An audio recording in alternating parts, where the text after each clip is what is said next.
Okay, I think I've worked out the bugs with this camera rack. Beveled it a little bit so the wood's not in frame. Now, I'd lost a few days. Today is Friday, I think. Monday, I think, was the last video I'd recorded because my day job requires physical labor. And so, yeah, last few days I've just been too beat to get home from work to work on kilts. Good news is I'm only about 4 or 5 months of retiring from my day job, so that I'll be able to do this full time and be able to keep regular hours and get the work out in a little more timely fashion than what we've been doing now. So here we are back with the Moffat kilt, following directly from episode 10, where we laid out the canvas. I'm now sewing it in place, and as you can see, and if you've seen in my other videos, I do a herringbone stitch, and I start at the top left here, or actually it's the bottom here, by the buttonhole, work my way from left to right, back stitch down, carry on, back stitch down. So I'm just going to carry on in real time and just explain as I go. Because as I've said, this seems to be, I believe it to be, a superior form, a superior way to apply a canvas, to have a canvas for a kilt. Well, obviously I'm not at my most erudite today, am I? Up comes Mr. Pin. Because this, again, this spreads the tension over a wider footprint. If we were thinking in civil engineering terms, right? A wider footprint. It makes the kilt more comfortable, and it also makes the kilt, I think it is going to prolong the life of the kilt, because far too often in my experience, I've had kilts brought to me where there had been minimum possible seam allowance, and it had caused the fell seams to come apart. Okay, so here I am. I've reached a fold, and I'm going to do a back stitch. So, and these are about 1/4 inch apart. You can see here. So 1, 2,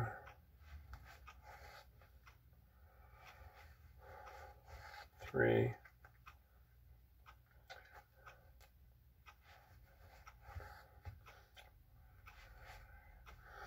4,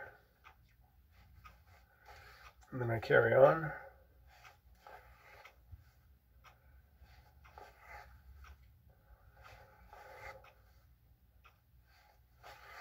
I should stop for a second here.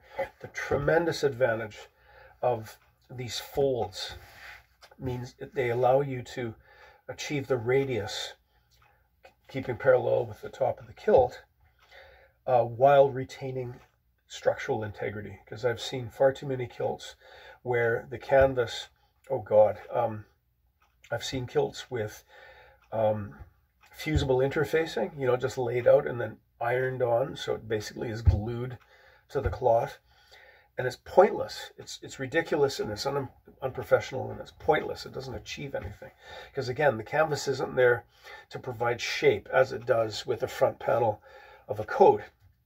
It's there to take the tension of being fastened around the waist. I've also seen canvases which have been laid out and then cut darts in it so that it would achieve the radius, and again, that's ridiculous, because you remove all of the structural integrity. Total waste of materials and time. So this is the best way, bar none. Now later on, when we get to the pressing, let's see if I can thread a needle and talk at the same time. Ha, maybe not. There we go. When you get to the pressing, I'll make good care that I press these flat, because I've yet to hear of a customer, and I've yet to notice it myself, because this is how all my personal kilts are done. You simply don't feel those minor bumps Okay, so doing it again. 1, 2, 3, 4. Just about out of thread here. Yeah. Okay. More thread.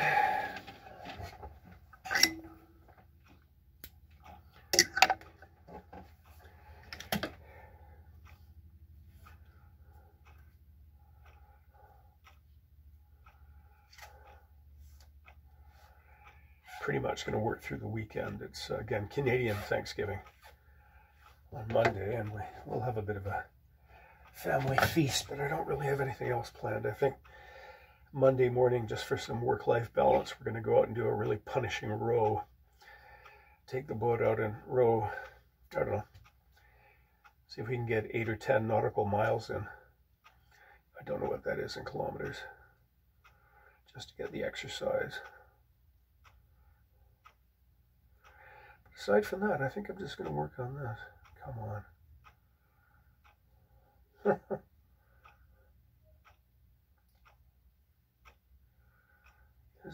There we go.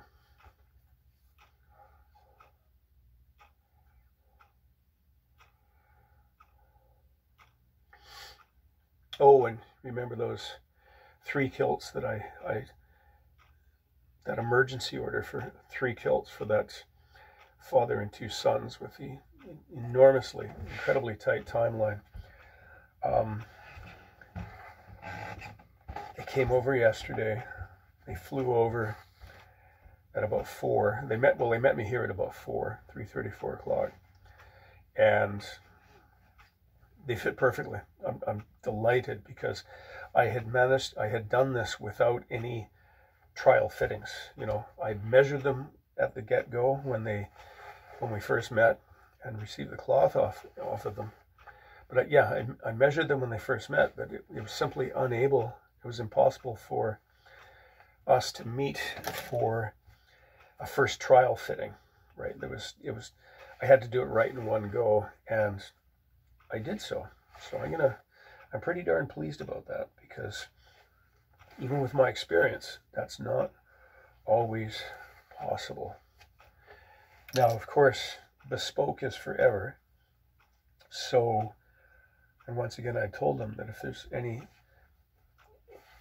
question, comment, or concern at any point in the future, that, you know, bring it to me and I'll immediately address that, because it might well be, and it often is the case, that after you've worn a kilt for a while, it shapes itself to you, and that might require a slight adjustment in fit. A strap might have to be moved, or something as little as that. So that's something I'll do without charging them.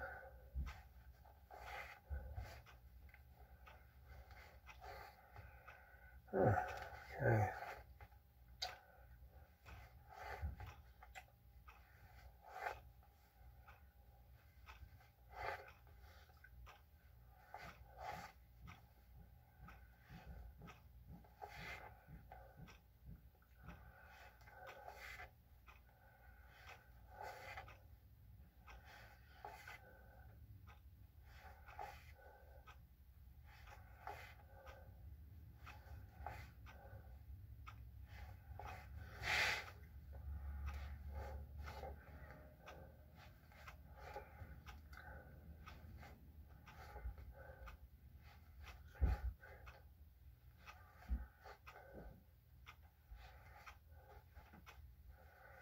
All right, come on.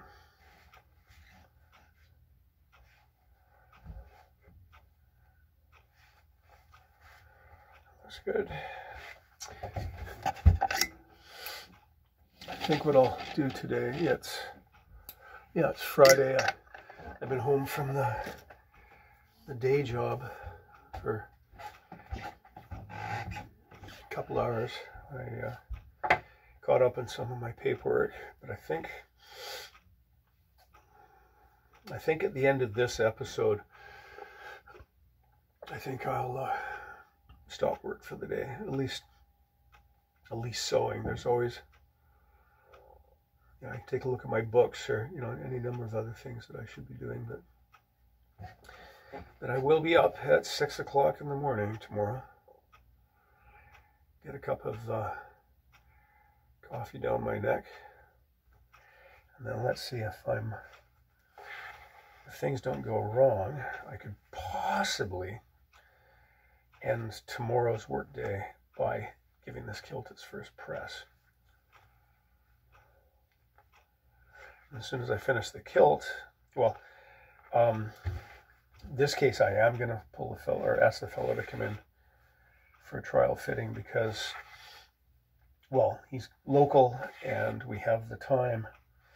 And I also, because I'm also making him a dress shoulder plaid, I also want to measure him for his plaid. So if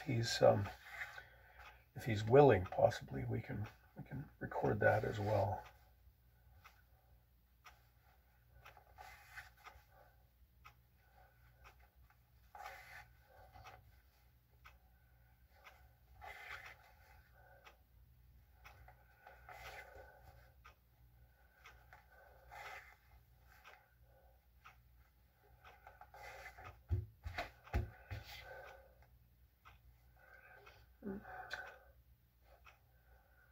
If I take a stitch there, it'll make it a little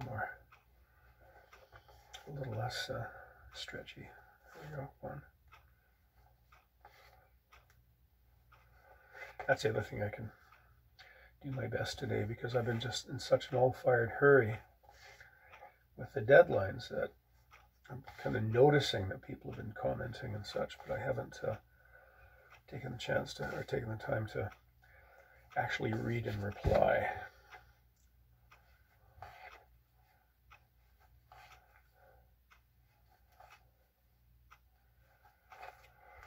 Okay, one last fathom of thread and I'll be on to the next stage.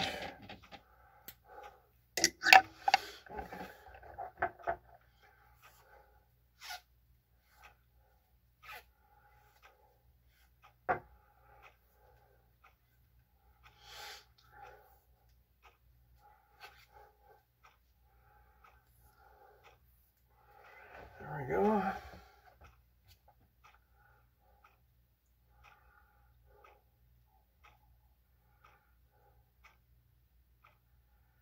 Come on.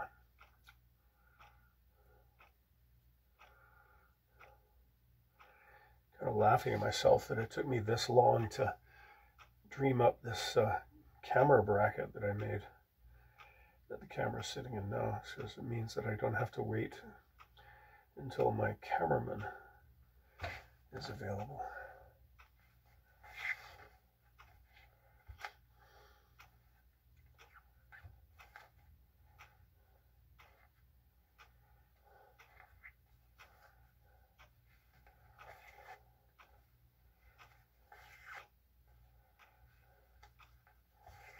It's almost as though I'm lacing this rather than sewing it, but this is the thing to do.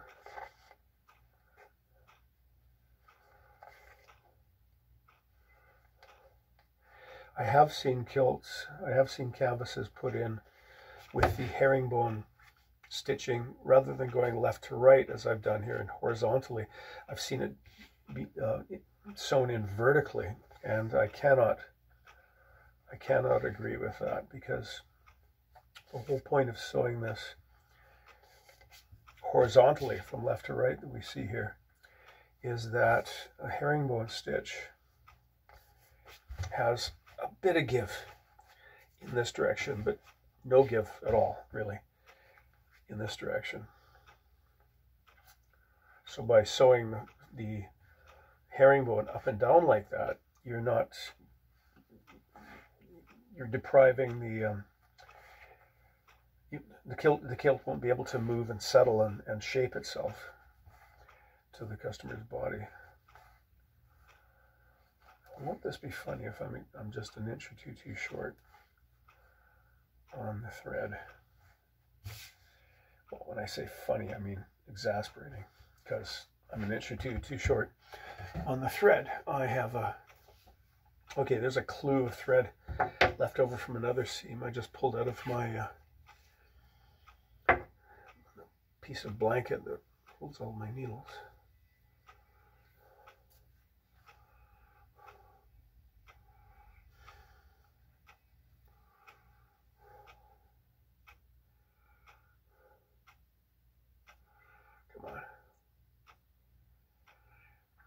go.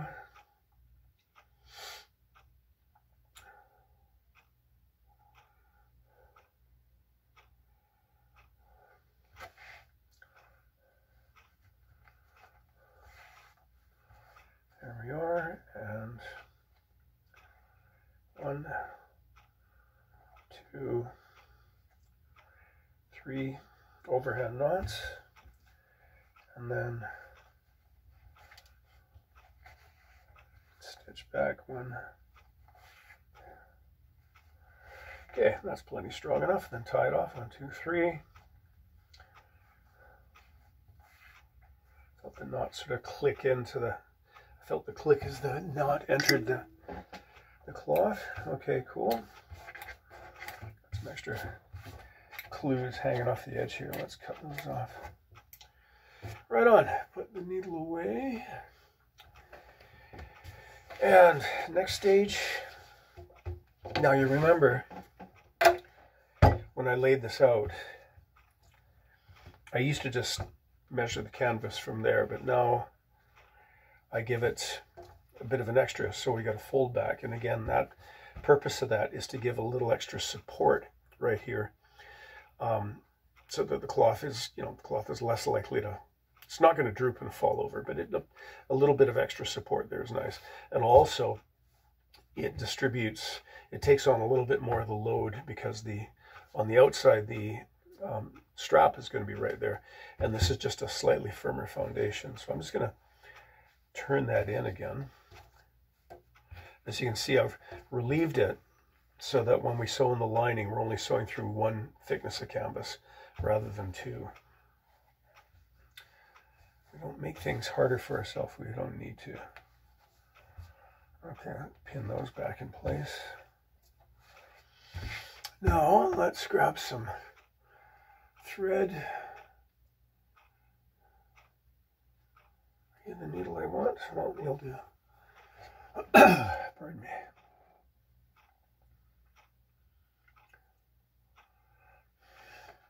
It's a problem with having 2 workstations. I'll put a needle away at the other workstation and then be hunting around here to see where the hell it went to. Come on.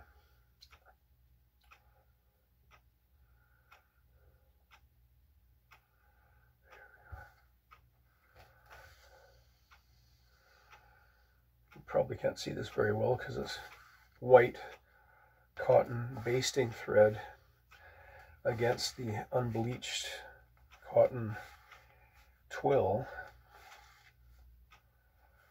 But the purpose of this is to hold the upper edge of the canvas in perfect alignment with the upper edge of the tartan. And it holds it there so that when I sew the top band on, I know I don't even have to look. I know that as I sew the top band on, I'm joining the canvas to the tartan. Because in the past, if I didn't base that, there's a chance that I'd sew the thing in place, and then later on I discovered that the canvas is way down here somewhere instead of dressed off at the top. So there's a mistake I haven't made a second time. Okay, now I'm going to be sewing the canvas to the end of the apron here, and I just flipped it over to see what was the prevailing color here, and it's mostly black. So I'm going to use my, well, it isn't black, it's a dark blue thread, because I want to get this, I want to attach this as firmly as possible. And there's 3 layers of tartan, 2 layers of canvas, and I want to get through most of the cloth, but I don't want this thread appearing on the outside. One of the ways I can camouflage that is that if the needle passes through the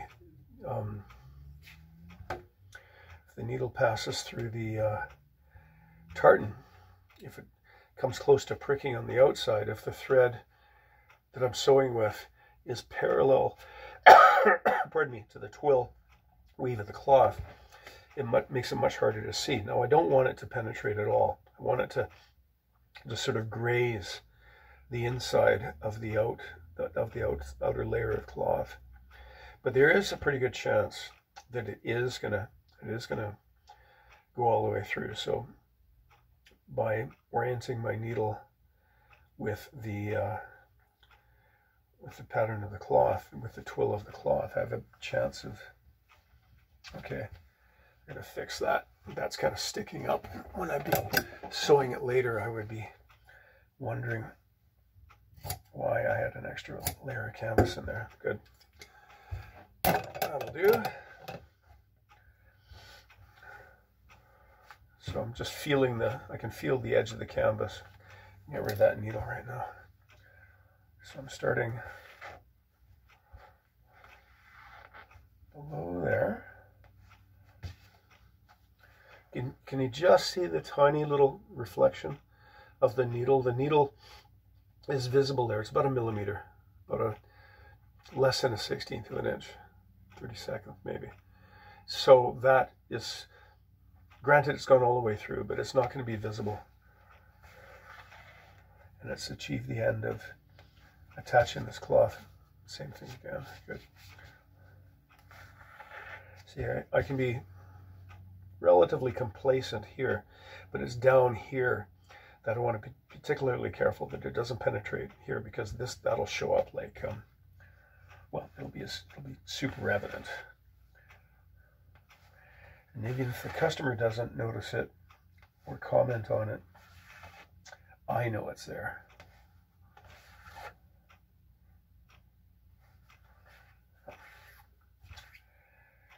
Clumsy, I managed to get the thread to slide off the end here.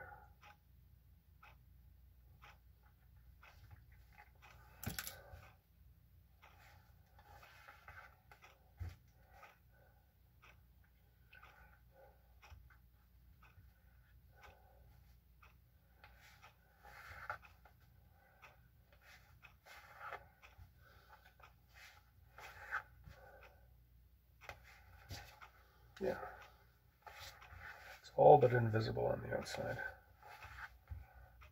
Might be some slight puckering, but we can deal with that when the time comes to iron it.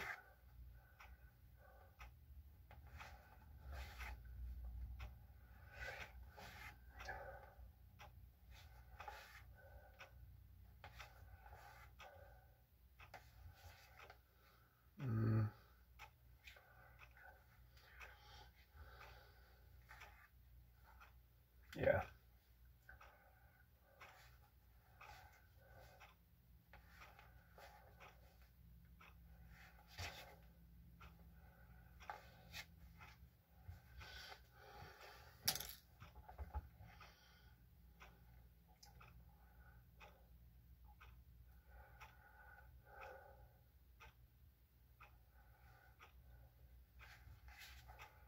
Good.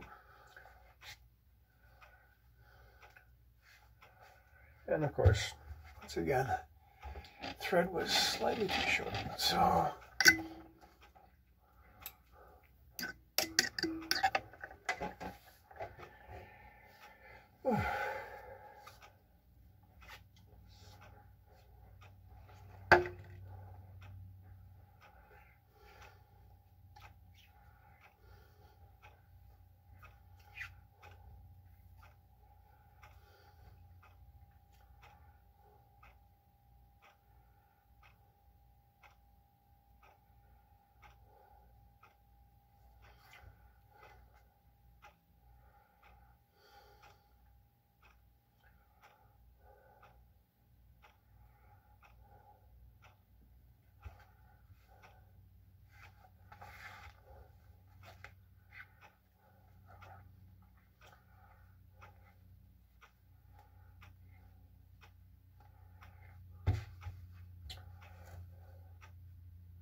sometimes I have my middle finger supporting the back of the cloth because I can feel with it. I can feel how close the needle is coming through to the outside, but the danger is there if I prick that finger and bleed on the cloth. Well, we have a bit of a crisis right there. I mean, compared to my other fingers where I really don't think you could find a spot where, well, you'd have to do something pretty catastrophic to actually puncture my sewing fingers, shall we say. But yeah, I wouldn't want to put a spot of blood on this cloth. So I'm feeling it with my back finger, but so far I've been very lucky. I haven't managed to tap my claret, as they used to say, to make me bleed. Good. There, and there, and 1, 2, 3, and there. Let's do one more. And there. Good. Okay, it is 20 to 5. I could keep on working, but I think I'm going to stop now and then I'll rejoin you tomorrow as I lay out and then set the front apron canvas. Okay, so I'm going to tidy up the shop, and then in an hour and 20 minutes I will declare it to be pint o'clock.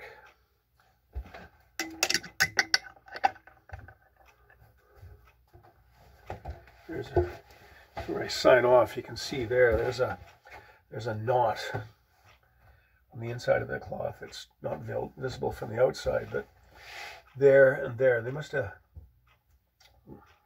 had a bit of a trouble there, because that's where the yarn broke or something, or the bobbin got small or something like that, and the weaver shut the loom off, tied in the new bobbin, and got it going again. But it occurred twice there. I've never seen that before.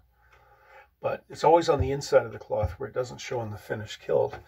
But what I have to make sure, if this is even remotely visible when the kilt is done, I have to bring this to the owner's attention so that he knows not to fiddle with it, whether to pull on it or cut it or anything else, to leave it. Okay, so I'm gonna leave that there for tomorrow. Is this piece of canvas going to be long enough? What is my front apron? My front apron is 19 inches. And this is 26 inches, so I think it's just about long enough. Actually, let's find out. There was me saying that I was going to quit, and now I'm back at work. Okay, right about there.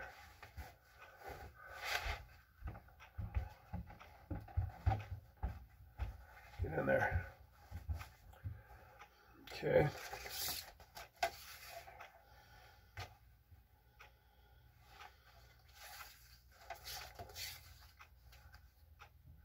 Yeah, see, the apron's going to come to about there.